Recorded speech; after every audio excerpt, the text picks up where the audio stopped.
Hello students, ਅੱਜ ਆਪਾਂ ਇੱਕ ਬਹੁਤ ਸਪੈਸ਼ਲ ਕੇਸ ਡਿਸਕਸ ਕਰਨ ਜਾ ਰਹੇ ਹਾਂ।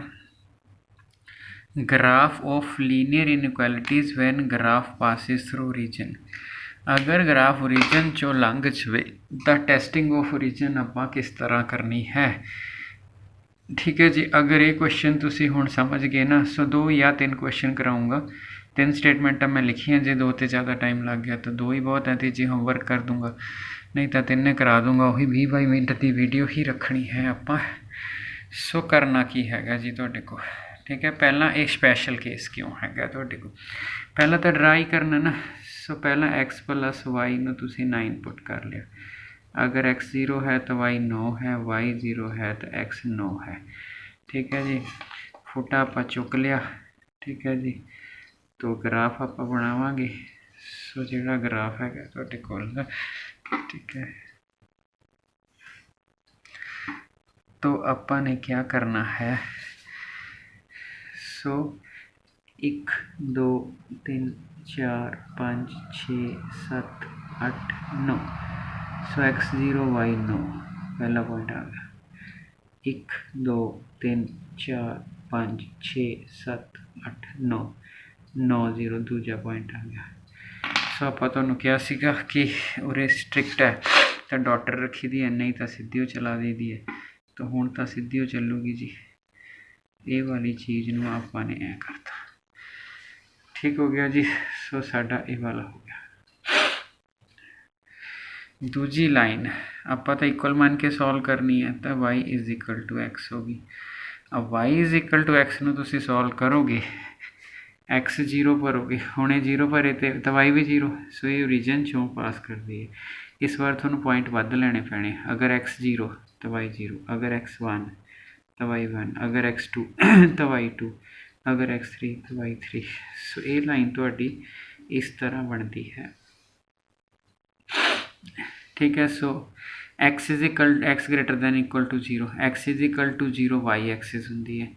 तो फिर इन्हें पहले ही कहता, ये तीसरा है, तीसरा तो उन्हें पहले ही कहता भी इस तरफ लेना तुसी, ठीक है। ये y x = 0 है ना, तो ये इस तरफ है, कोई दिक्कत नहीं की, ठीक है। हुण आपां ने क्या करना, मीनस तुसी फिलहाल तो इनू x = 0 ले लो, y एक्सिस, बाद ले लेंगे > 0 क्योंकि सीधा नज़र आता है। हुण इन्हां क्वेश्चनां विच टैसटिंग ऑफ ओरीजन किवें करीदी है, इहदा ख्याल रखना आपां ने। पहली गल, ये डिफरेंट क्यों है। डिफरेंट ये है कि मेरी लाइन ओरीजन चों पास कर गई। जिहड़ी लाइन ओरीजन चों पास कर जाए उहदी टैसटिंग कदे ओरीजन नाल नहीं हुंदी, इहदी टैसटिंग हो जूगी ओरीजन नाल। सो टैसटिंग ऑफ ओरीजन जदों आपां करना है, टैसटिंग ऑफ ओरीजन, तो उहदे विच आपां जे इत्थे 0 0 फिल करिए ना, सो ट्रू हो गया। जे ट्रू हो गया तो वर्ड ऐ जाना है, ठीक है। टुवर्ड ओरीजन x > 0, ये भी एविडेंट है सीधा ही कि x > 0, x = 0 आ होंदा, पॉजिटिव इधर जाती होंगी, नैगेटिव इधर। सो ये भी डिसाइडेड है, ये भी डिसाइडेड है, इहदा नहीं डिसाइडेड है, ठीक है जी। हुण इहदा डिसाइड करने लई करना की है, ठीक है जी।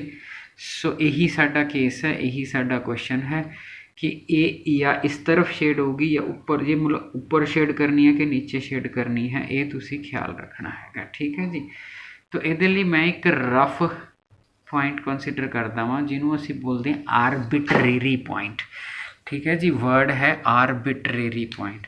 सो आरबिटरेरी पॉइंट मैं सपोज, देखो जे मैं मान लो आ लाइन लवां, सपोज आ लाइन, कोई कुछ भी माड़ी जी रफ एक लाइन ड्रा करना, ठीक है। सिर्फ तुहानूं समझाउण लई, ड्रा करन दी जरूरत नहीं, बट जस्ट समझाउण लई।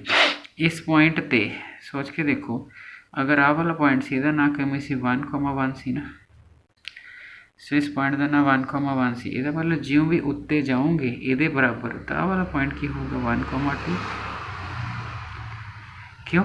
क्योंकि अपन एक पॉइंट लेना है अपनी मर्जी का, या इस रीजन च या इस रीजन च। हुण पॉइंट दिखता हो रीजन च, तुक्का नहीं मारना, या इस रीजन च या इस रीजन च, 0 0 नहीं लेना, कोई होर पॉइंट लेना। तो पॉइंट आपां की कीता 1,1 है 1,1 मैंने इधर नूं 1 इधर नूं 1 तो जे इधर नूं 1 थोड़ा उत्ते जाना होवे तो 1,2 हो जूगी। सो ये मेरा पी पॉइंट आ गया। ठीक है जी। सो पी मेरा एनी आर्बिट्रेरी पॉइंट ले लिया आपां ने। ठीक है जी। सो मैं की कीता, मैं पी नूं P is equal to 1,2 any arbitrary ARBITRARY arbitrary point. हुणे पॉइंट मैं पुट करना है क्वेश्चन च। वाई कितना आया जी मेरा 2, एक्स कितना आया 1 और आंसर क्या आया ट्रू। आंसर ट्रू आया। ट्रू आया तो जिस रीजन तुसी बैठे हो उसे च शेड होंगे। अगर फाल्स आया तो दूजे हाफ प्लेन च। हुण तुसी इत्थे सीगे, ट्रू है इहदा मतलब तुसी इस रीजन चो, इहदा मतलब आ तुहाडा शेडड रीजन आ गया। ठीक है जी। सो ये वाला पॉइंट मेरा 1,2 से।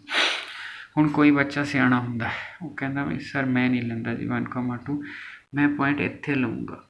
ले लै बई इत्थे ले लै, जिथे भी पॉइंट लाओगे थोड़ा लोकेशन पता हो। इहदा नाम 1,हाफ रख लिया। क्यों 1 तो आई ही होया, हाइट अद्धी लै ली 1 तो हाइट से अद्धी लै ली। सो किसी बंदे ने क्यों पॉइंट लै लिया। तुसी पेपर च 2 नहीं लैने हैगे, मैं सिर्फ समझाने लई 2 लै रहा।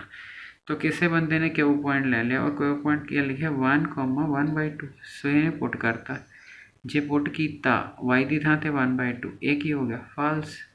फाल्स मैंने जिथे तुसी हो वो नहीं काला होना, उस तो उल्ट वाला काला होना। तुसी किथे सी इस हाफ प्लेन च, तो फिर काला की होया आ वाला। सो ये मतलब पॉइंट चाहे उरे लो चाहे पॉइंट उत्थे लो। सो पॉइंट तो आराम ना तुसी इत्थे ले लो, इत्थे ले लो, इत्थे ले लो, जिथे पॉइंट लोगे थोनू पॉइंट की लोकेशन पता हो, बस गल खत्म। ठीक है जी। ईवन तुहाडा टीचर कहे जी इस इंटरसैक्शन तो एक परपेंडिकुलर ड्रा करके इत्थे एक पॉइंट ले लो तो भी लिया जा सकता है। ठीक है जी, कोई दिक्कत नहीं। सो ये तुसी आर्बिट्रेरी पॉइंट में थोड़ा जिहा ख्याल रखना है। सो मेरा ख्याल है जी तुहानू समझ आ गया होएगा। ठीक है जी। सो आप अगले क्वेश्चन पर चलिए जी। सो अगला क्वेश्चन जिहड़ा आ गया मेरा तुहाडे कोल, उस विच किन्नियां इक्वेशनस ने तुहाडे कोल, ते जिहड़ा हैगा है x greater than y greater than 0 x greater than 3। So इस क्वेश्चन में थोड़ा जिहा ध्यान नाल समझिए आप। 4x, so 4x plus 3y is equal to 60। So x की वैल्यू 4x की वैल्यू तुसी 0 ले लो, एक्स की वैल्यू 0 रही तो 3y is equal to 60, y is equal to 20। अगर मैं y की वैल्यू 0 लेना वा तो y की वैल्यू 0 ली तो x की वैल्यू 15 आ गई। ठीक है जी। सो मैं एक ग्राफ ड्रा करना पहला तो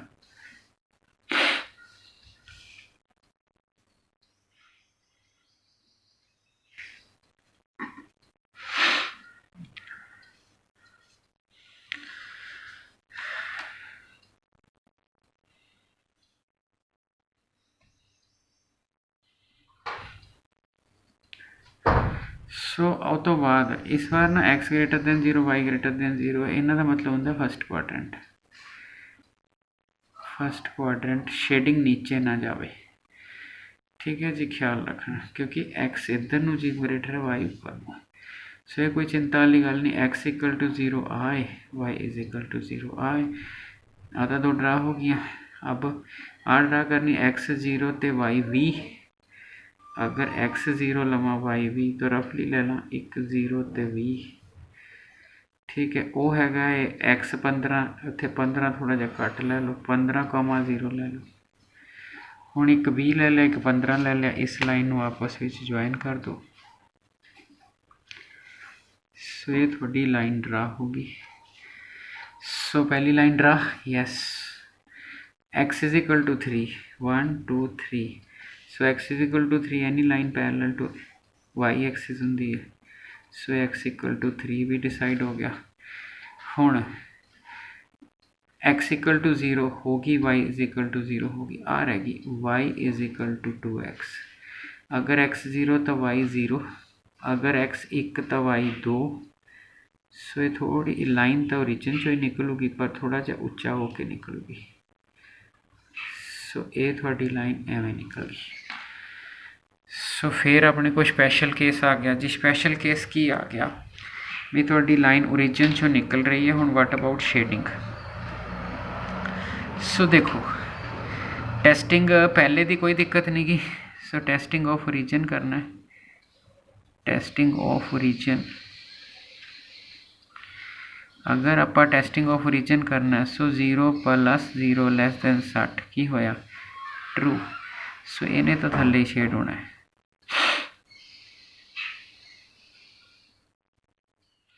पहले क्वाड्रेंट तो बाहर शेड नहीं करनी।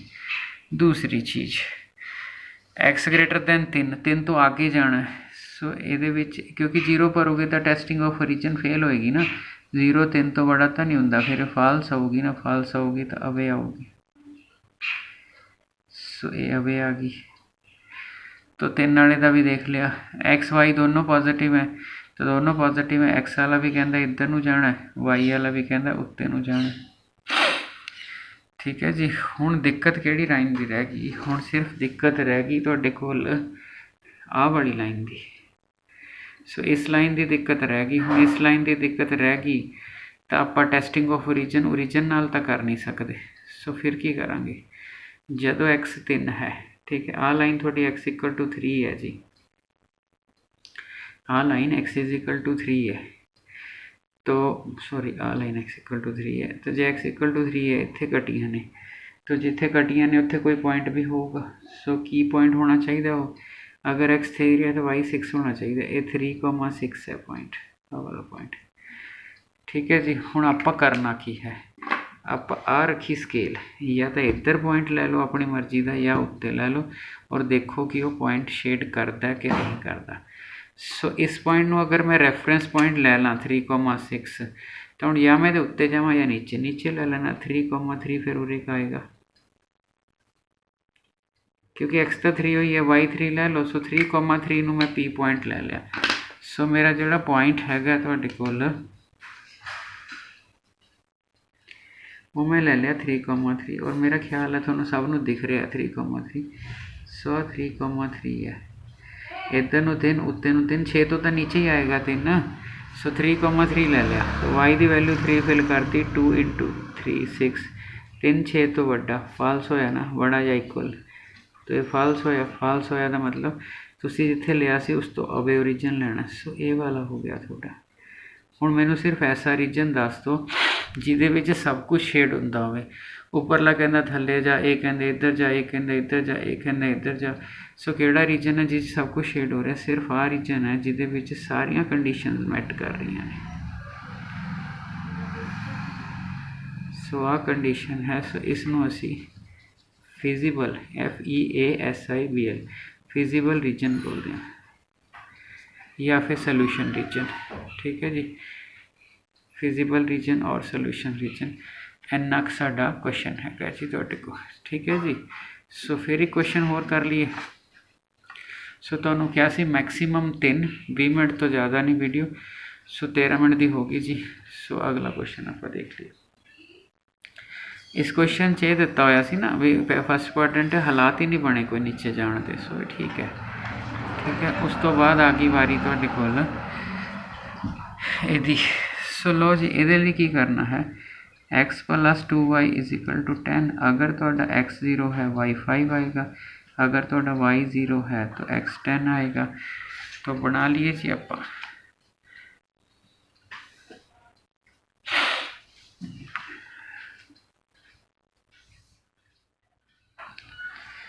ठीक हो गया जी। सो टेढ़ी मेढ़ी बन गई, चल जाए जी। ठीक है।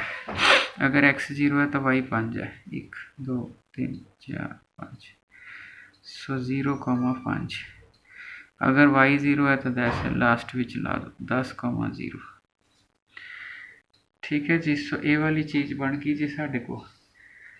तो फिर आप क्या करांगे, इनू ड्रा कर देने पहला। सो ये जोड़ा आर्बिट्रेरी पॉइंट है तो मेरे तो डिफरेंट हो सकता, तो टीचर का तो डिफरेंट हो सकता, बुक का तो डिफरेंट हो सकता, क्योंकि वो आर्बिट्रेरी है। अदरवाइज एब्सोल्यूट पॉइंट कहते जे साडा सारिਆਂ ਦਾ सेम होंदा था। सो साडी पहली कंडीशन तैयार है। ठीक है जी। सो ना पहले क्वेश्चन च ना पहले क्वेश्चन 'ਚ ਇੱਥੇ ਨਾ ਸਟ੍ਰਿਕਟ ਸੀਗਾ, ਸੋ ਇਹਦੀ ਜਿਹੜੀ ਲਾਈਨ ਸੀ ਨਾ ਆ ਡਾਟਡ ਕਰ ਲਿਓ, ਠੀਕ ਹੈ। ਸੋ ਇਹ ਡਾਟਡ ਕਰ ਲਿਓ, तो ਹੁੰਦਾ कुछ नहीं, चली दो ही जाती है बट बाकियां इक्वल है, फिर फर्क कर लेना। सो आगे x plus y is equal x plus y जोड़ा है तुहाडे कोल वो ग्रेटर दैन इक्वल टू 1 है। अगर आप एक्स की x plus y is equal to 1 ले लीए, सो एक्स की वैल्यू 0 तो वाई 1 आ जाऊगा, वाई की 0 तो एक्स 1 आ जाएगा। तो 1001 तो बहुत ही छोटी लाइन बननी हैगी है, वो बन जानी है तुहाडी आह वाली लाइन। सो दूजी लाइन भी साडी तैयार होगी जी। हुण पहली लाइन, दूजी लाइन, तीसरी लाइन जी एक्स पॉजिटिव वाई पॉजिटिव वो तो पता ही है, y axis x equal to 0, x axis y is equal to 0 है। अब ये लाइन आ गई एक्स माइनस वाई 0 पुट करोगे x equal to y. So थोड़ी एक लाइन इस तरह बनेगी जी। सो ये लाइन थोड़ी इदा बन गई, ठीक है जी, ठीक है जी। सो ये लाइन थोड़े पास जोड़ा है थोड़े कोल x minus y is equal to 0, ठीक है। सो ओरिजिन चो पास कर गई जी। अगर आप ओरिजिन चो पास कर गए तो उस केस दे विच की हैगा तुहाडे कोल सानू एक आर्बिट्रेरी पॉइंट लेना पएगा। आर्बिट्रेरी पॉइंट लैन लई हुण तुहाडी मर्जी है कि तुसी कित्थे लेना है। सो आप एक रफली देख लिए है ना, तो इस लाइन ते 1,1 हुंदा है, ठीक है ना, 1 ते 1 2 ते 2 3 ते मतलब आ पॉइंट है, इधरों 2 उधरों 2, मान लो 2,2 है, क्योंकि देखो ना x is equal to y, x1 y1 x2 y2 x3 y3। So इस लाइन की मेन कंसीडरेशन है, तो 2,2 ले लिया। सो 2,2 दे बॉटम ते 2,2 आए, सो 2,2 सपोज ले लिया मैं, ठीक है। रफ है आ लाइन ला ड्रा करने की लोड़ नहीं, बट एक आइडिया मिल जाता है। 2,2 है, सो मैं सपोज 2,1 ले लिया, आप 2,1 ले लिया। हम 2,1 का पता है ना कि ये इस पार्ट विच है, सो मेरा 2,1 एक आर्बिट्रेरी पॉइंट है। So point 2,1 is arbitrary. Arbitrary दा मैथ विच मतलब हुंदा अपनी मर्जी दा। सो आर्बिट्रेरी पॉइंट है 2,1। सो इहदा मतलब की होया एक्स की वैल्यू 2 वाई की वैल्यू 1। क्वेश्चन फिल करके देखो 2 - 1 < 0 क्या होया, फाल्स। से फाल्स, फाल्स मैंने इधर नहीं शेड होएगा, इधर शेड होएगा, ठीक है जी। हुण देखो पहली लाइन कहती सी इत्थे 0 0 फिल करो, पहली लाइन कहती सी नीचे शेड करो। सो पहली लाइन ने नीचे शेड कराता, इन्हें उधर कराता, एक्स ग्रेटर दैन 0 वो कहती इस तरफ शेड करो, वाई ग्रेटर दैन 0 वो कहता ऊपर शेड करो। सो कॉमन पोर्शन सिर्फ आएगा तुहाडे कोल। सो ए वाला कॉमन पोर्शन आ जाएगा, इनू आपां कहने फिजिबल रीजन या फिर सोल्यूशन रीजन होंगे। सो फिजिबल रीजन या सोल्यूशन रीजन। सो तिन्ने बहुत एलिगेंट क्वेश्चन सीगे तुहाडे कोल, ठीक है जी। जिहड़ा बंदा ये क्लेम करता भी मैनू ये तिन्ने समझ आ गए, उस तो बाद उहदे लई कोई भी दिक्कत नहीं है तुहाडे कोल, ठीक हो गया जी। सो ये क्वेश्चन तुसीं कर लेने, बस 3 क्वेश्चन के नाल तुहाडे कोल सारा कुछ हो जाएगा, ठीक है जी। Thank you.